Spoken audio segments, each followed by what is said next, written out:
de oração, os irmãos podem ficar de pé, porque depois de uma palestra vocês vão ter bastante tempo para ficar sentados. Espera aí que o teclado desligou sozinho aqui. Chegou.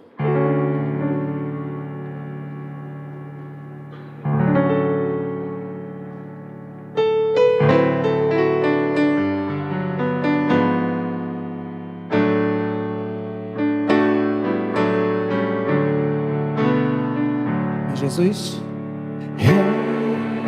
Jesus, amigo, vai chegar o dia, Ele manda que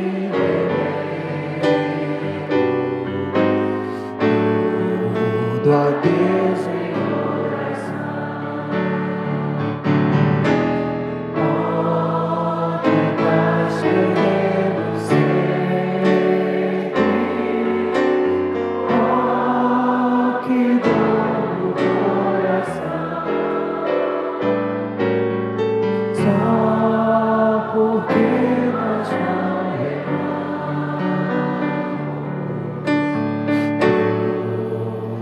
Deus em oração, temos vidas em pesar, e na vida tentação, não ficamos sem conforto.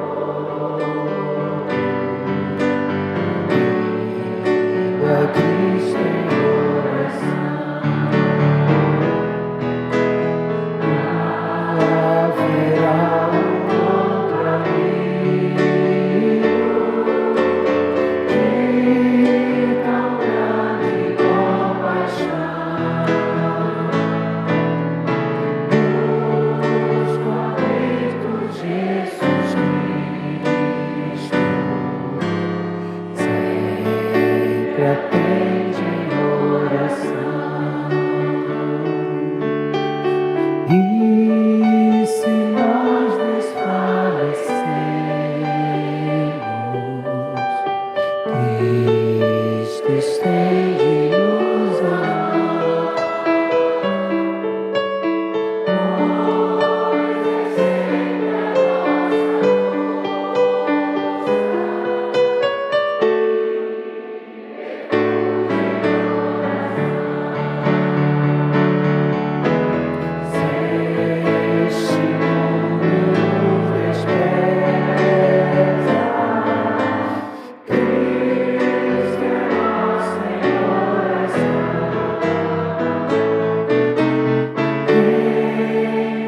braços nos acolhe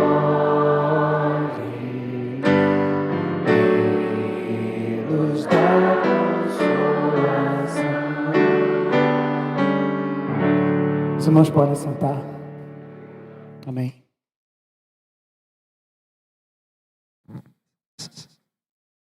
Amém. Meus irmãos, está conosco hoje Pastor Márcio. Vem cá. Pastor Márcio Gama, pastor da Segunda Igreja Batista de Aracaju, em Sergipe. Já está lá há quantos anos? 5 anos. Que bênção, né? Graças a Deus, pastor Márcio passou 2 anos aqui com a gente, né? Depois foi para Aracaju, né? Nos deixou. Está doendo lá dentro ainda. A gente está no processo de perdão ainda. Jesus gosta que a gente perdoe, né? Que alegria ter você aqui, meu irmão, pastor Márcio, muito amado aqui entre nós, né? E nós vamos ouvir um pouco mais sobre oração, tá? E vamos orar pedindo ao Senhor a bênção. Deus nosso Pai, obrigado pela viagem do teu servo. Obrigado a Deus porque o Senhor o guardou. E ele chegou aqui. Estamos certos que o Senhor tem algo para o nosso coração. Por isso eu rogo que o Senhor instrua o teu povo pela tua palavra, ó Senhor, e usa teu servo. Glorifica o teu nome e edifica mais a nossa vida, Senhor. Somos carentes, precisamos, ó Senhor, da semelhança de Cristo em nós. E queremos a semelhança de Cristo também na oração. Em nome de Jesus. Amém, Senhor Deus.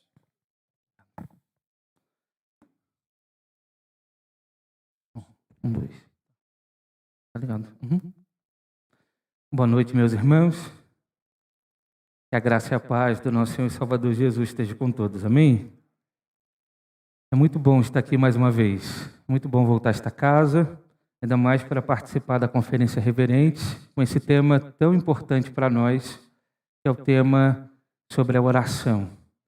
E, meus irmãos, eu quero compartilhar com os irmãos hoje uma palavra que vai nos ajudar a compreender sobre a oração. Queremos compreender como é orar. Às vezes nós oramos pouco porque compreendemos mal o que é a oração. Muitas vezes achamos que a oração ela é apenas um instrumento ou um meio pelo qual nós recorremos a Deus com as nossas petições. Mas a oração é muito mais do que isso. Orar é muito mais do que pedir. Orar é muito mais do que agradecer. Orar é muito mais do que suplicar. Orar é muito mais do que recorrer a Deus em meio às circunstâncias difíceis que muitas vezes nós enfrentamos. Então nós queremos, à luz da palavra do Senhor, compreender com vocês o que é oração. Eu quero então convidar os irmãos a abrir a Bíblia em 2 Crônicas, capítulo 7, versículo 14. Por favor, abra sua Bíblia, 2 Crônicas, capítulo 7, verso 14.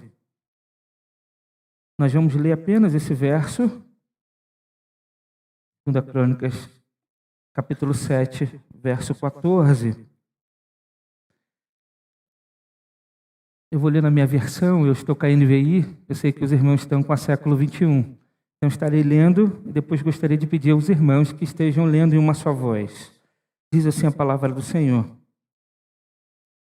Se o meu povo, que se chama pelo meu nome, se humilhar e orar, buscar a minha face e se afastar de seus maus caminhos, dos céus o ouvirei, perdoarei o seu pecado e curarei a sua terra. A igreja, por favor.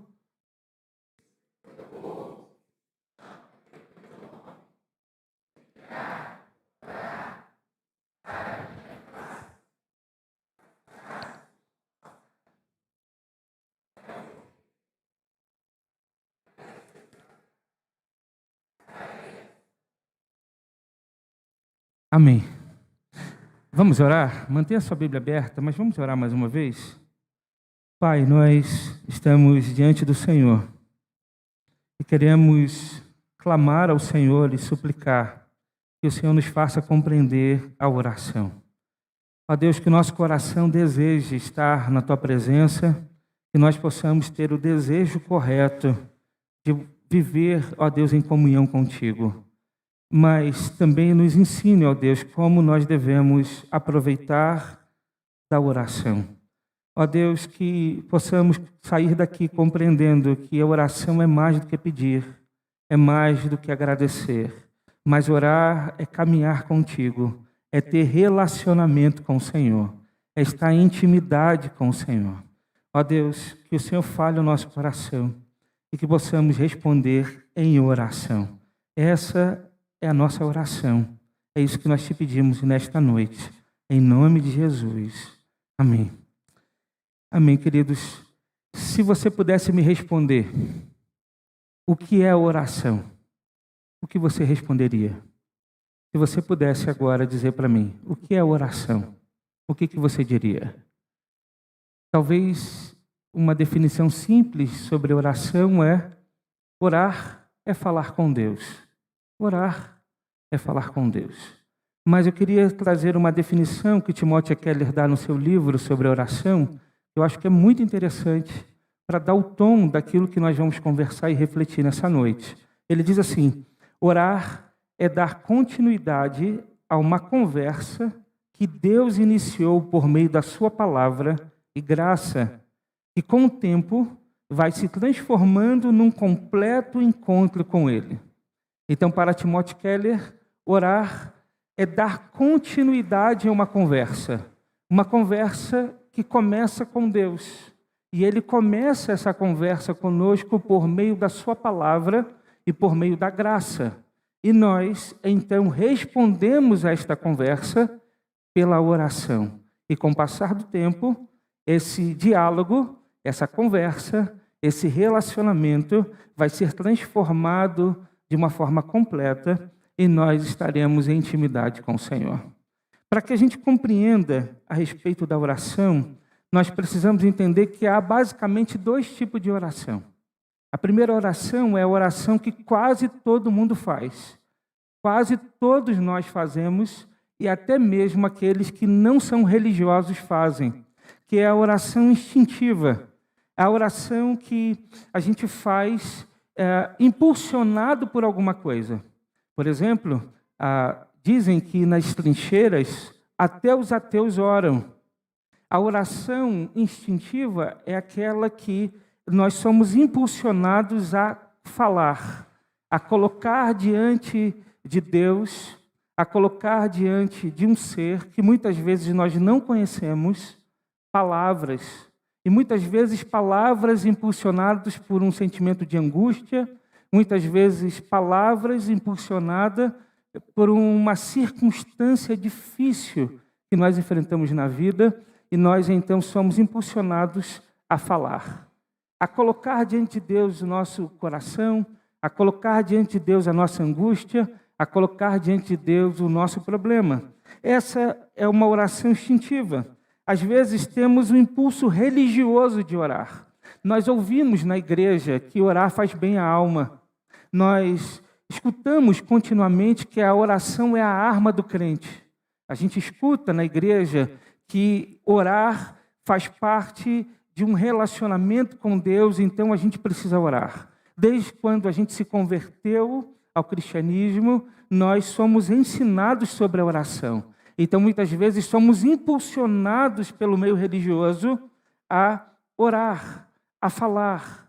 E muitas vezes achamos, então, que oração é pedir e agradecer.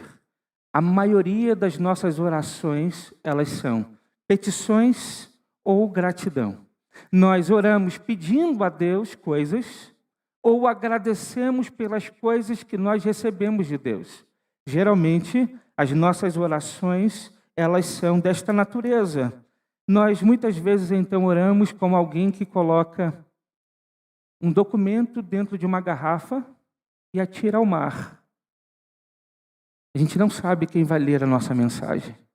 Nós não conhecemos quem está ouvindo aquilo que nós estamos comunicando. Às vezes nós oramos e nem sequer acreditamos que alguém ouve aquilo que estamos falando. Essa é a oração instintiva que muitos de nós fazemos e muitas vezes nos confundimos com esta oração. E por isso, talvez, nós não estejamos crescendo em espiritualidade. Porque essa oração, ela não é o propósito de Deus para nós. Eu não estou dizendo que a gente não deve pedir. A oração, cabe a petição. Jesus ensinou no Pai Nosso. Não estou dizendo que a gente não deve agradecer. Agradecer faz parte da oração. Mas a oração é muito mais do que isso. Então, o que é oração? Oração é um relacionamento com Deus. Oração é um relacionamento com Deus. Deus fala e a gente responde. Não é nós falamos e Deus responde, mas é Deus fala e nós respondemos. É sobre esse tipo de oração que vamos conversar à luz desse verso 14 de 2 Crônicas, capítulo 7. O texto diz assim: se o meu povo, que se chama pelo meu nome, se humilhar e orar, buscar a minha face e se afastar dos seus maus caminhos, dos céus o ouvirei, perdoarei o seu pecado e curarei a sua terra. Deixa eu explicar o texto para os irmãos. Deixa, de forma breve, tentar explicar para os irmãos.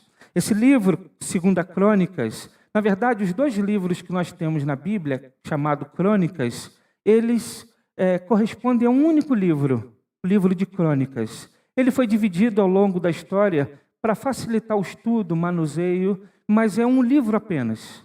E esse livro foi dado por Deus ao povo que estava voltando do cativeiro babilônico. Nós sabemos que o povo de Deus, por conta de sua rebeldia, por conta de sua idolatria, foi cativo para a Babilônia. E ficaram lá 70 anos.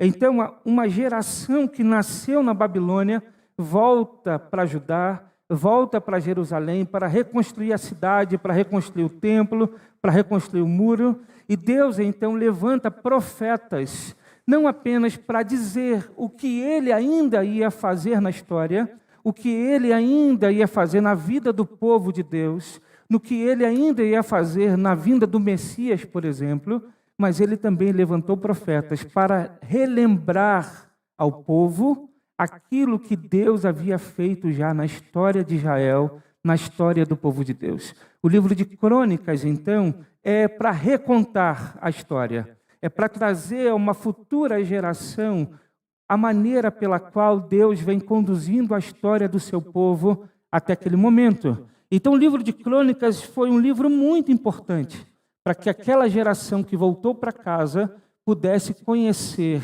os feitos de Deus, pudesse conhecer a história do povo de Deus. E uma das histórias importantes que o povo deveria conhecer era a história da construção do templo, porque o templo é o símbolo duradouro da vontade de Deus em perdoar.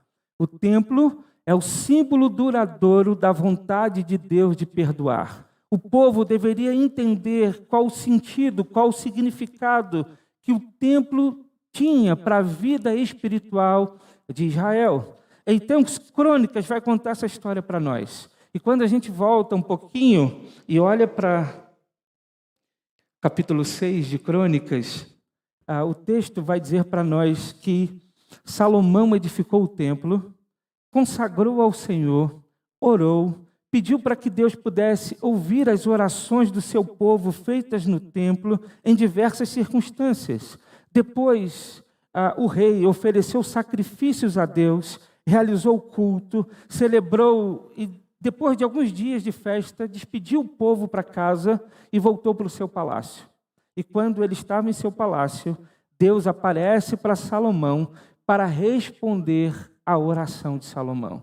E a resposta de Deus está do verso 12 ao verso 15, do capítulo 7 de 2 Crônicas. O texto diz assim: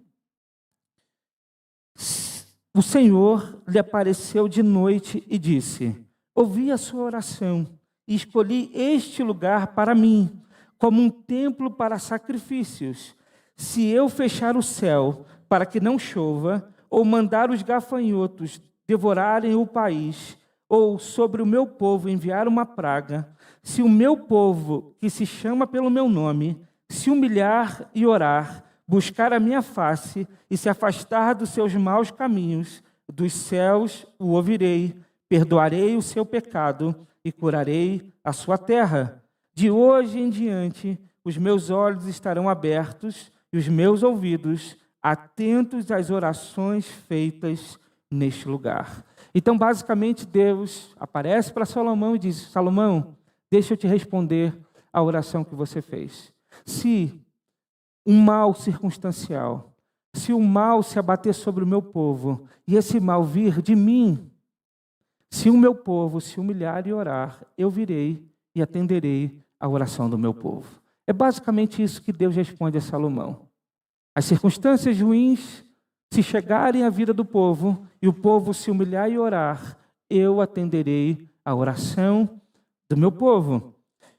Deus então responde a Salomão. E nessa resposta, nós iremos compreender como nós devemos orar. Por quê? Em primeiro lugar, nós vamos perceber que a oração é um relacionamento entre Deus e seu povo. Verso 14, parte A, diz: se o meu povo, que se chama pelo meu nome. Deus não responde a Salomão assim. Se qualquer pessoa orar, Deus não responde a Salomão assim. Se os amorreus, os hititas, os outros povos orarem. Não, ele diz: se o meu povo, que se chama pelo meu nome. O texto deixa claro para nós que a oração é um relacionamento entre Deus e o seu povo. E para que a gente compreenda essa questão de relacionamento com Deus, porque a gente pensa muito em relacionamento entre pessoas, né? Entre eu e esposa, eu e minha esposa, eu e meus filhos, você e seus filhos, você e sua esposa, você e seu marido, você e seu amigo, você e seu irmão em Cristo. A gente pensa em relacionamento entre pessoas. E é exatamente isso. O que Deus espera de nós é um relacionamento com Ele, porque Ele se revelou a nós um ser pessoal.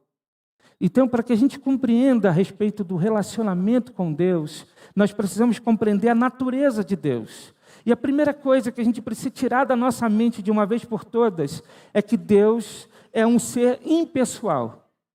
Deus não é um ser impessoal. Muitos acreditam, e muitas religiões ensinam isso, que Deus é uma força, uma energia que move todas as coisas. Se Deus fosse um ser impessoal, Ele não poderia ser um Deus de amor, como a Bíblia afirma que Ele é. Pois o amor é algo que só pode acontecer entre duas pessoas. Então o amor se tornaria uma ilusão. Então Deus não é apenas uma força, uma energia, um ser distante, transcendente, que a gente não tem acesso, não. Deus é um ser pessoal, um ser relacionável, um Deus que deseja o relacionamento com o seu povo. Então tira da sua cabeça essa ideia que Deus está distante de você. Essa ideia de que Deus não se preocupa contigo. Essa ideia de que Deus não te ama. Deus tem um relacionamento com aquele que Ele chama pelo nome. Deus tem um relacionamento com o seu povo, o que se chama pelo meu nome. Tira da sua cabeça a ideia de que Deus é um ser unipessoal. Essa é uma outra ideia que permeia muitas vezes o pensamento da igreja, de muitos irmãos, e um pensamento equivocado. Deus não é um ser unipessoal. O que significa isso? É a ideia daqueles que defendem que Deus se manifesta na história de forma diferente, mas é uma única pessoa. É a heresia que a história da igreja vai dizer para nós que foi combatida pelos concílios antigos, chamado modalismo. É a ideia de que Deus é uma pessoa e Ele, no Antigo Testamento, Ele se apresenta como Deus Pai, Criador, o Deus de Israel. Aí chega no Novo Testamento, Ele tira a roupa do Deus Pai e bota a camisa do Deus Filho. E aí Ele é uma pessoa só e agora se manifesta como Jesus. E aí depois Ele tira essa camisa de Jesus e veste a camisa do Espírito Santo e agora é o Deus da igreja. Essa ideia de que Deus é uma única pessoa e que se manifestou na história de forma diferente é uma heresia que já foi combatida pela igreja. E talvez essa heresia dificulte o entendimento do que é a oração. Porque se a gente pensa que Deus se manifestou na história de forma diferente, mas é uma pessoa, Jesus, como o pastor Áquila disse que, e a Bíblia fala sobre isso, que ele orou constantemente, ele estava falando com quem? Ele estava falando com quem? Qual era a necessidade de Jesus orar se ele estivesse falando com ele mesmo? Jesus ora porque ele se relaciona com o Pai. E Pai e Jesus são pessoas diferentes. A necessidade de Jesus orar era porque ele tinha um relacionamento profundo com o seu Pai. Jesus, ele não precisava pedir, ele não precisava agradecer se ele fosse apenas uma pessoa, se Deus fosse apenas uma pessoa. Então, essa ideia unipessoal de Deus é uma ideia equivocada. Se essa perspectiva de Deus estivesse correta, não haveria como o amor ter surgido. Preste atenção nisso. Se essa perspectiva de Deus estivesse correta, não haveria como o amor ter surgido. Porque antes de Deus criar todas as coisas, a Bíblia diz que Ele é amor. O amor é um atributo divino. Significaria que a essência de Deus seria mais poder do que amor. O amor não seria um atributo divino, mas uma reação à criação. Porque para que exista amor, é necessário que haja mais de uma pessoa. Deus é um Deus de amor, e isso é um atributo divino, porque de eternidade a eternidade, Ele existe, Pai, Filho e Espírito Santo. Nosso Deus é um Deus relacional, que se relaciona de eternidade a eternidade, Pai, Filho e Espírito Santo. Esse é o grande mistério do cristianismo. Esse é o grande mistério da revelação bíblica, a Trindade de Deus. É por isso que Deus, Ele é capaz de se relacionar com a sua criação.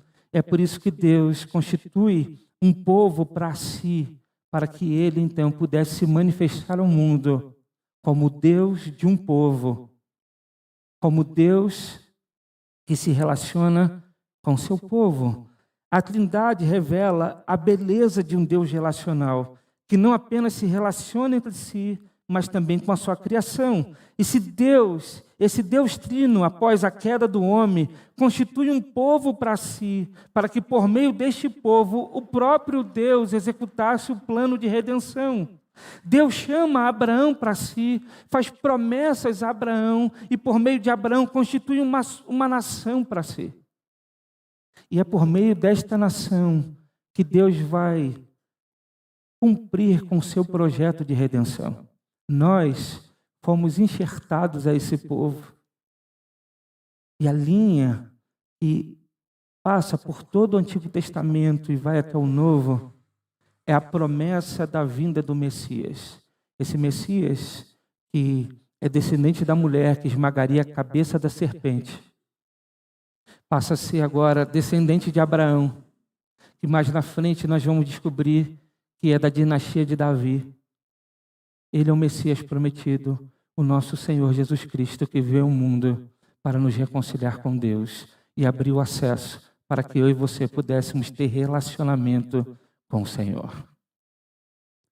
A oração só é possível porque Cristo Jesus morreu na cruz, pagou o preço do nosso pecado, para que eu e você pudesse estar diante de um Deus santo, santo, santo, apesar de ainda sermos pecadores.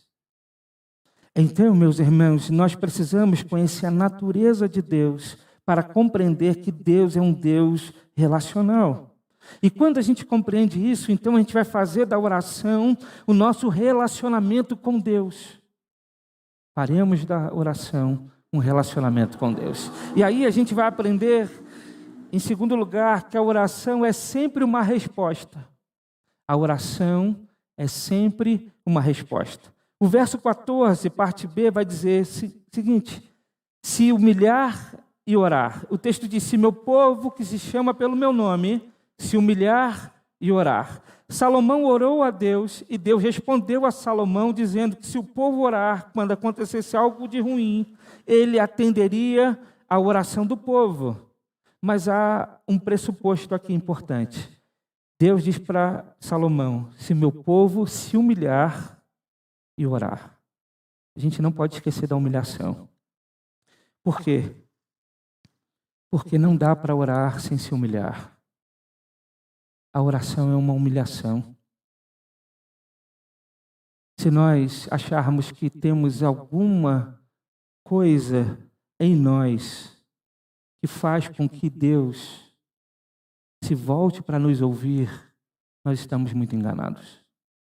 Se nós achamos que temos algum crédito, algum mérito, alguma obra suficiente para que Deus pare para nos ouvir, tem algo de errado no nosso entendimento sobre a oração.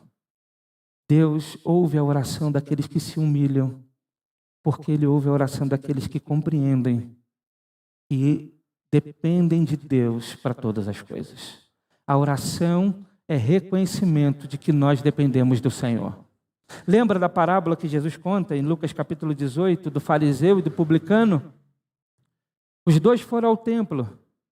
O fariseu, de pé, no seu íntimo ele orou. E ele disse: Senhor, graças a Deus. Graças a Deus que eu não sou como eles. Graças a Deus que eu não sou um adúltero, que eu não sou um imoral, que eu não sou um corrupto, que eu não sou um ladrão. Graças a Deus por isso. Graças a Deus que eu jejuo 2 vezes na semana. Graças a Deus que eu dou o dízimo. E aí Jesus diz, e vem um publicano que não consegue nem olhar para o céu, bate no peito e diz: Senhor, tenha misericórdia de mim, porque eu sou um pecador.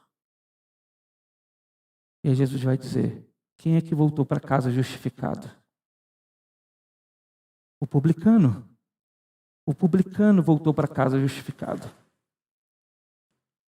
Porque a oração só é possível se nós reconhecermos que não é possível orarmos por nós mesmos. A oração só se torna possível quando nós compreendermos que oramos por meio de Jesus Cristo e tão somente por Ele. Por isso a oração é uma resposta. Nós precisamos entender que devemos nos humilhar diante de Deus, preparar o nosso espírito em humildade. Temos a tendência de entrar em orações, competições, sem antes preparar o coração em humildade.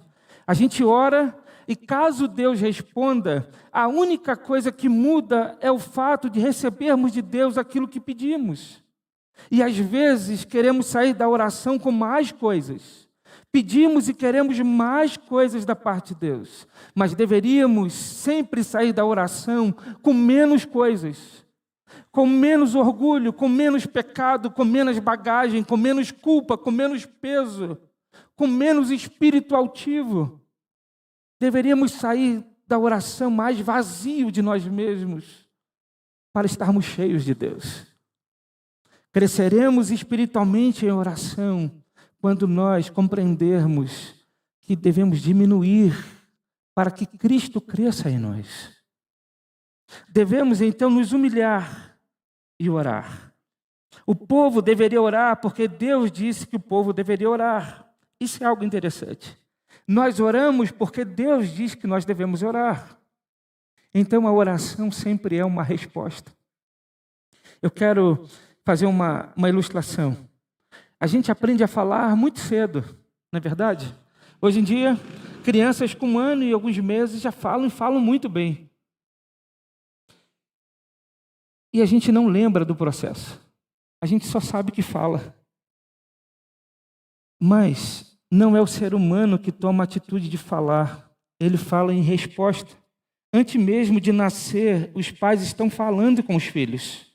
O filho está no ventre da mãe e já a mãe está ali comunicando com o filho. Ele nasce e é imergido em um mar de comunicação, onde as palavras são transmitidas. Então, quando o bebê fala papai, mamãe, é uma resposta daquilo que ele ouviu. Assim também deve ser a oração. A oração precisa ser uma resposta. Deus fala conosco. E Deus fala por meio da palavra. E nós respondemos em oração. Por isso não dá para desassociar a palavra de oração. Não dá para ser um homem de oração sem conhecer o Deus da palavra. E não dá para conhecer o Deus da palavra sem responder a esta palavra em oração. Palavra e oração precisam andar juntas.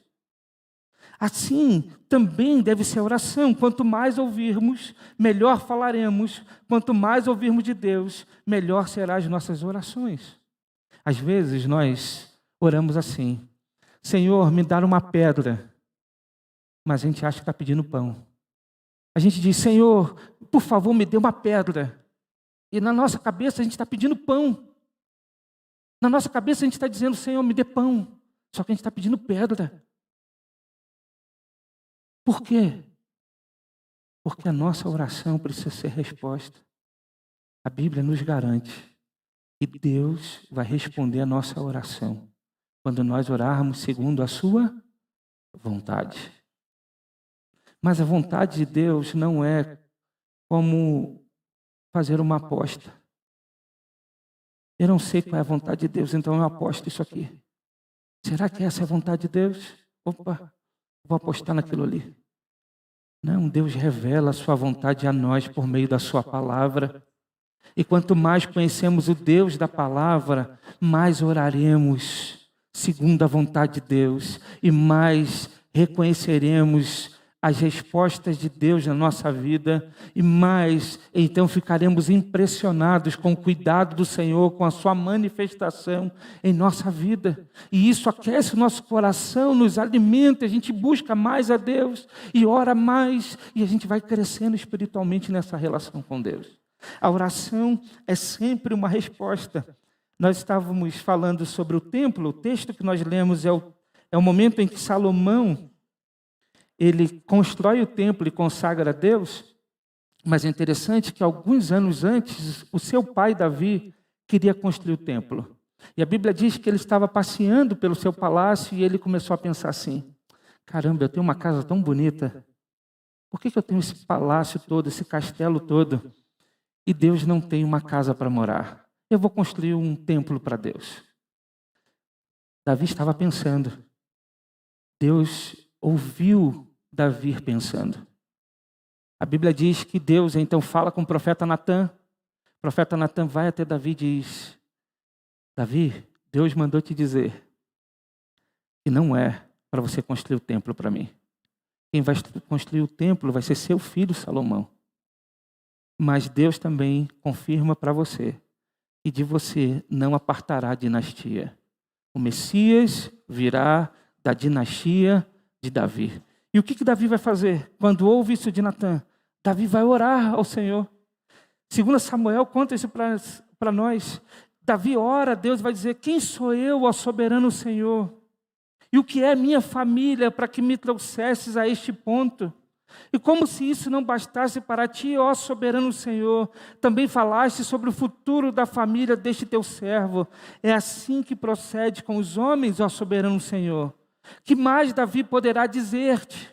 Tu conheces o teu servo, ó soberano Senhor, por amor de tua palavra e de acordo com a tua vontade, realizaste este feito grandioso e o revelastes ao teu servo.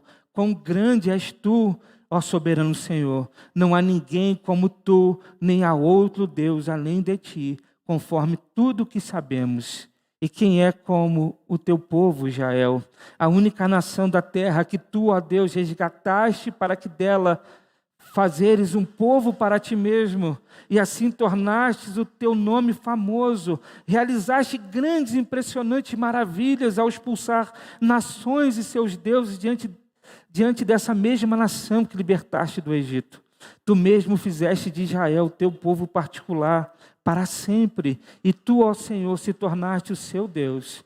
Agora, Senhor Deus, confirma para sempre a promessa que fizeste a respeito de teu servo e de sua descendência.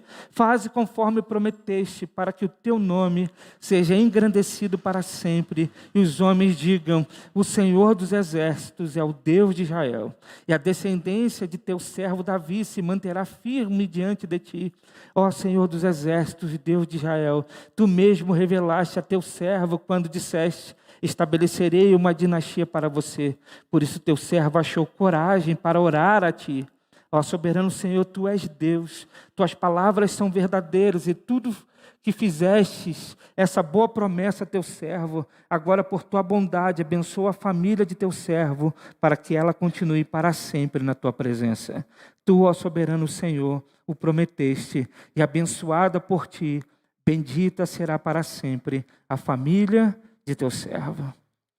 Meus irmãos, não dá para desassociar Deus da sua palavra.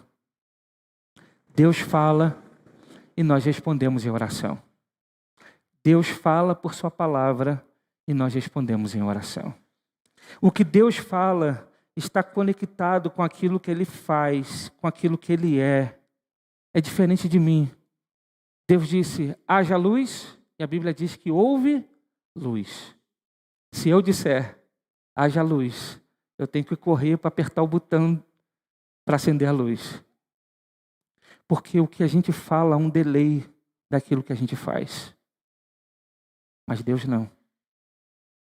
O que Ele fala é o que Ele é e é o que Ele faz. Por isso, quando nós conhecemos a palavra de Deus, nós conhecemos quem é Deus, o que Ele faz. E o que Ele é e o que Ele faz, Ele comunica a nós. Por isso nós respondemos. Se a gente entender e crer que a Bíblia é a palavra de Deus, a gente vai começar a compreender que quando lemos a Bíblia, é Deus falando conosco. E quando orarmos em resposta àquilo que Deus fala, certamente oraremos conforme a vontade dEle e seremos atendidos em nossa oração. Vimos Davi e Salomão orando em resposta àquilo que Deus revelou. Isso é incrível, não é verdade? Deus falou com eles e eles responderam em oração. Sabe o que é mais incrível do que isso? É que esses homens tinham menos revelação de Deus do que eu e você temos. Esses homens tinham menos revelação de Deus do que eu e você temos.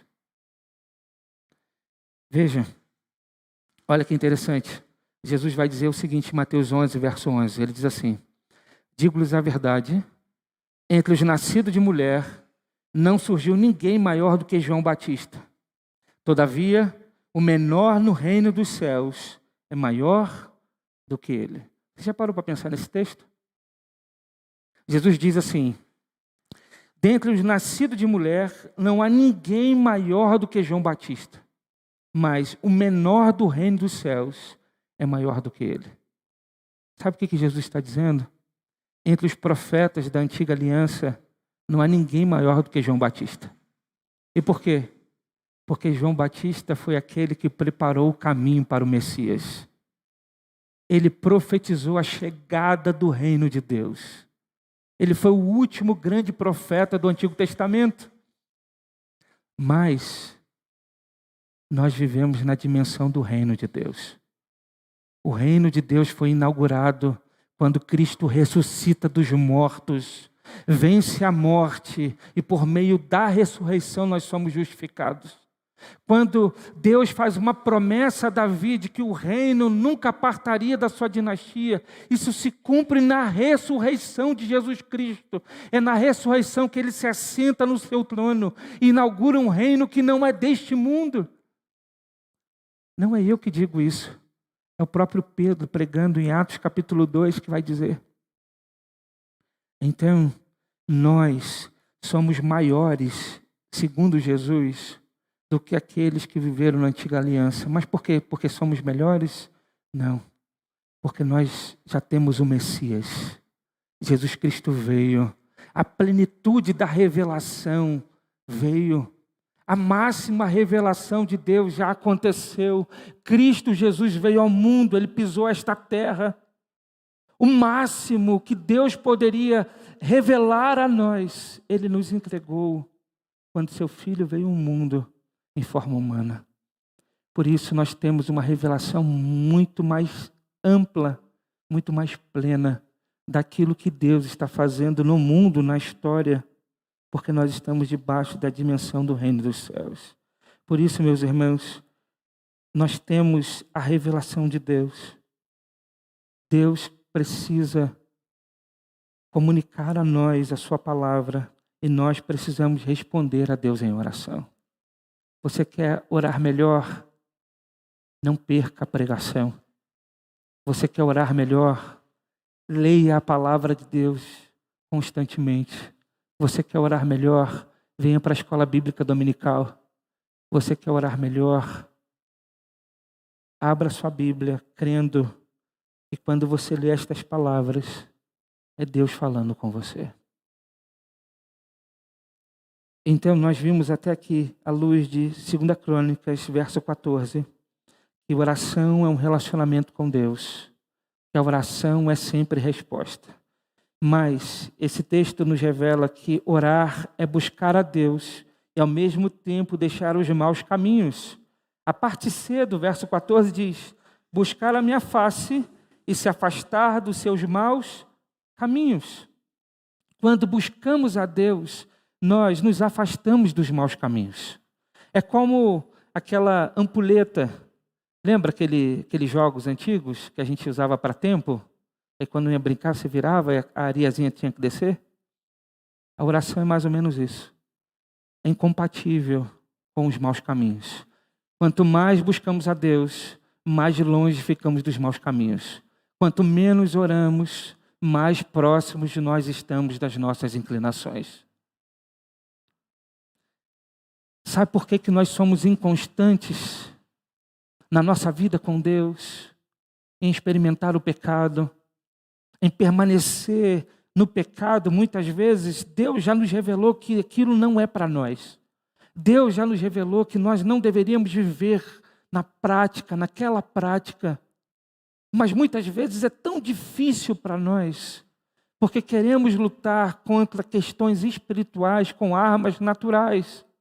É por isso que a santificação nunca foi resolvida com legalismo. É por isso que o texto de Colossenses vai dizer que não adianta a gente dizer não toque aquilo, não faça aquilo, não use mandamentos humanos.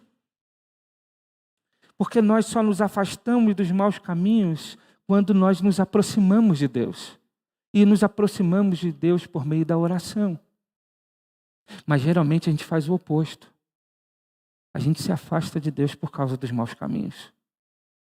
E a primeira mentira que o diabo diz para nós quando nós pecamos é: você é um hipócrita. Não ore. Você vai fazer o quê para orar? Você vai fazer o quê na igreja se você está pecando? Você vai fazer o quê com essa Bíblia aberta? Deixa de ser hipócrita, você está pecando. Você vai fazer o quê orando? Você acabou de pecar, você vai falar com Deus.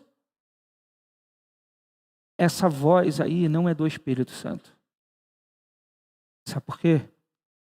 Porque essa voz está dizendo para você que você só pode estar em comunhão com Deus quando você estiver tudo bem na sua vida.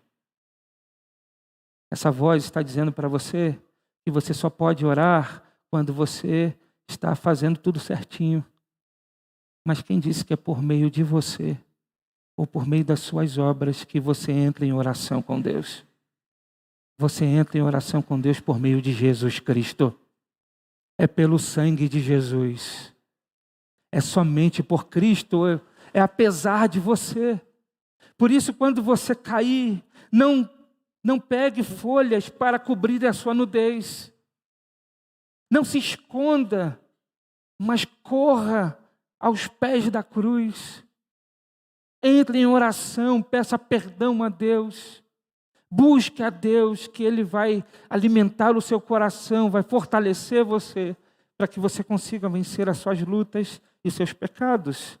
Então, o que Deus está dizendo para Salomão, para o seu povo e para nós, é que quando nós buscamos a Deus, ao mesmo tempo deixamos maus caminhos.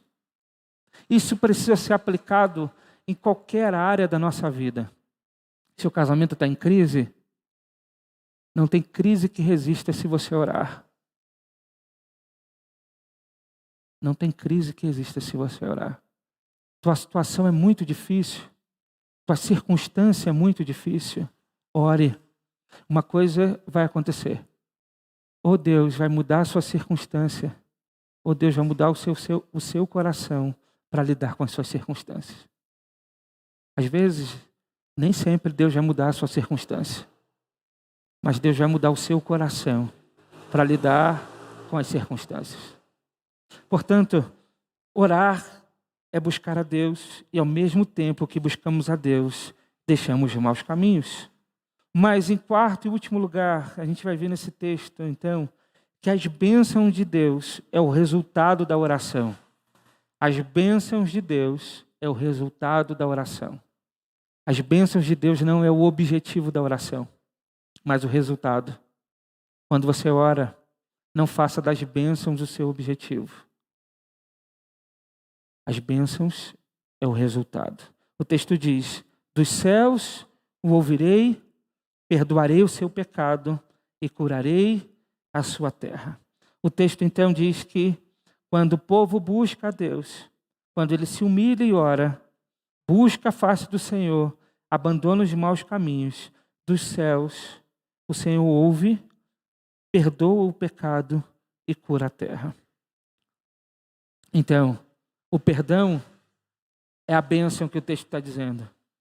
Aqui, a bênção do perdão, a bênção da restauração. Curar a terra, no contexto de Salomão, era a restauração da vida do povo que estava de volta a Jerusalém, a restauração da vida religiosa, a restauração do lar daqueles que voltaram. Bênçãos, há uma promessa de bênçãos aqui, que deveria ser aplicada na vida do povo. Mas o povo busca a Deus e o resultado são as bênçãos. As bênçãos não são os objetivos, mas os resultados. Eu quero terminar a minha palavra com a história de um profeta. E que essa história dele possa, de alguma maneira, impactar o seu coração.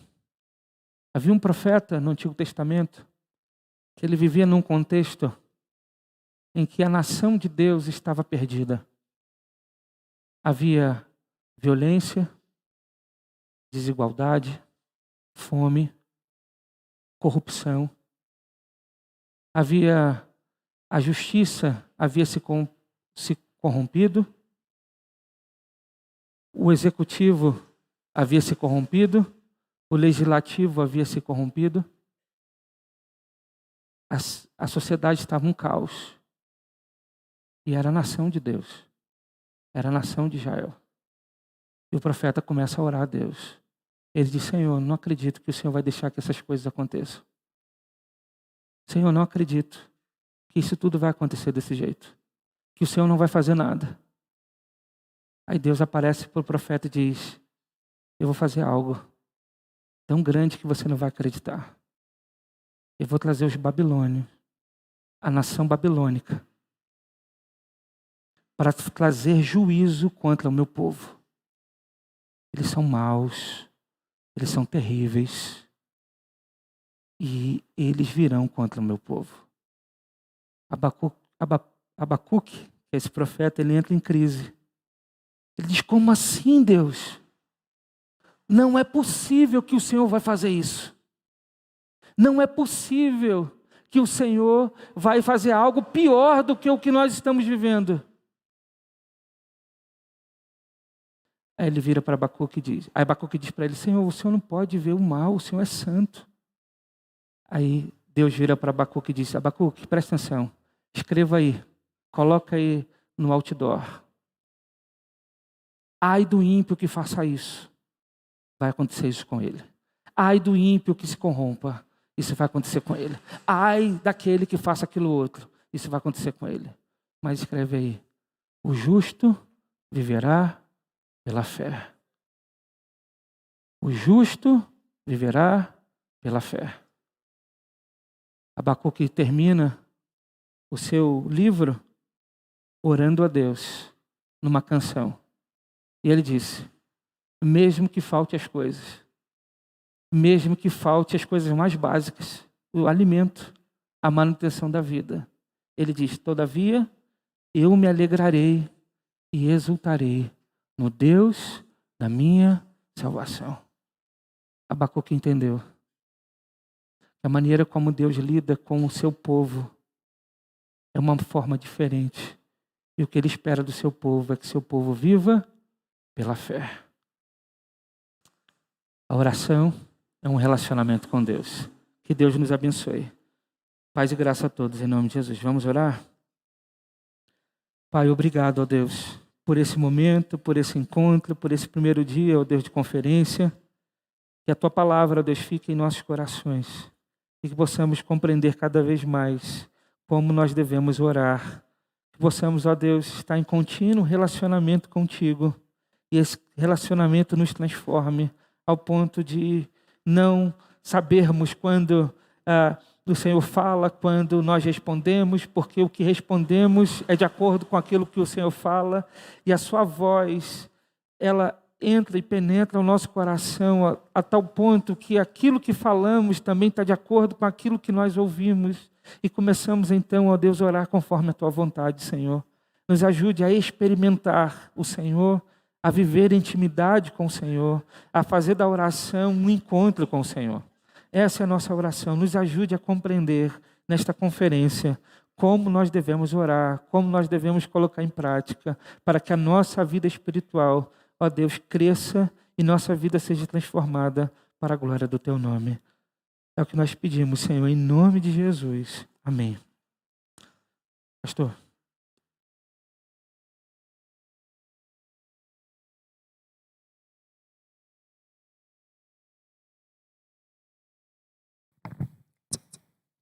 Termino com as palavras do hino. Ó que paz perdemos sempre, ó que dor no coração, só porque nós não levamos tudo a Deus em oração. Forte isso, né? Amém, gente? Amanhã tem mais, tá certo? Vai convidar pelo menos 15 pessoas amanhã para vir com você. As vão ficar de pé. E vamos encerrar. Silvio, obrigado, tá? Que bênção. Vamos terminar cantando Grande é o Nosso Deus, só o coro final. E as obras que Ele faz.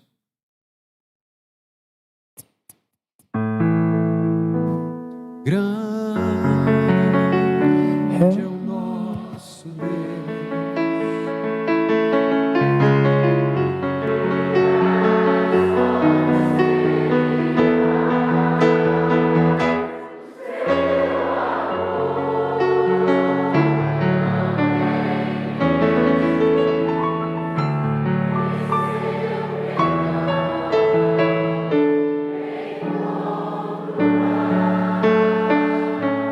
Encontramos paz na Tua justiça, ó Senhor. Ó Deus, Te louvamos.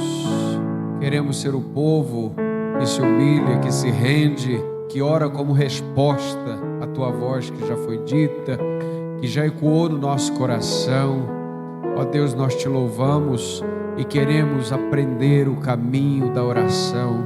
E louvamos ao Senhor nessa noite, porque mesmo no meio de um caos, mesmo no meio de uma tempestade, seja ela, ó Deus, política, ideológica, ó Deus, emocional, de onde venham os ventos terríveis, o justo viverá pela fé. Louvamos o Teu nome, Senhor. Exaltamos o Teu nome. Queremos aprender a orar, Senhor. Queremos aprender a orar. Obrigado pela vida dos Teus servos, Teu servo pastor Márcio, ó Deus, que expôs a Tua palavra, Teu servo Silvio, que nos conduziu na adoração. Como foi precioso estar aqui, Senhor. Abençoa amanhã, ó Deus, os trabalhos. Abençoa o culto. Abençoa, ó Deus, na parte da tarde o podcast. Abençoa no domingo pela manhã, mesa redonda, as preleções de manhã e à noite. Tudo, ó Deus, seja para aperfeiçoamento do Teu rebanho, ó Jesus. Faz assim conosco, anima-nos a voltar aqui amanhã, dá-nos condição, Senhor. Ó Deus, louvamos o Teu nome, em Cristo oramos, amém. Bom descanso a todos, até amanhã, amém.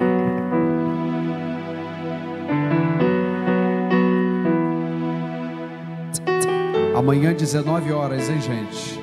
Amanhã 19